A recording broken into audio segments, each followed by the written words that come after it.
Hello, Sonal ट्रीट्समध्ये तुमचं स्वागत आहे। आई आलेली होती म्हणून मी आईच्या हातचा आज तुम्हाला मेथकूट दाखवणार आहे।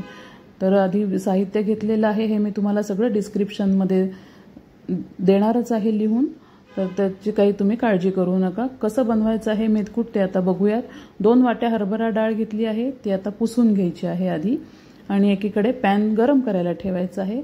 पॅन याच्यासाठी घेतलाय भाजायला की मोकळं असलं की चांगलं भाजलं जातं म्हणून। तर डाळ पुसून घ्यायची आहे आणि ती भाजायला ठेवायची। तर आपल्याला डाळ खूप जोरात कुठलेही धान्य पुसायचे नाहीयेत, हलक्या हाताने त्याच्यावरचं जे कोटिंग असेल पावडरचं ते गेलं पाहिजे एवढंच। तर डाळ भाजेपर्यंत आपण इकडे भाजूयात तांदूळ, पुसून घेऊयात तांदूळ। तर तांदूळ पुसेपर्यंत ही डाळ आपली भाजून झालेली आहे। खूप लालसर भाजायची नाही, जेणेकरून त्या मेथकुटाचा रंग बदलणार नाही। आपल्याला पिवळसर मेथकूट हवंय, चॉकलेटी लाल ब्राऊन असं कुठलंही झालं नाही पाहिजे, म्हणून हलक्या हाताने भाजायचे आणि बारीक गॅसवर भाजायचे। तांदूळ पण खूप लाल होऊ दिले नाहीयेत, थोडेसे गरम झाले तरी बस होतात की जेणेकरून ते टिकलं पाहिजे। आता डाळ पुसून घ्यायची आहे। उडदाची डाळ आहे 1 वाटी, तांदूळ घेतले होते 1 वाटी। तर आता डाळ पुसून ते पण भाजून घेऊयात। तर ही पण भाजून झाली आहे, एका टोपल्यात सगळं काढून घ्यायचं आहे।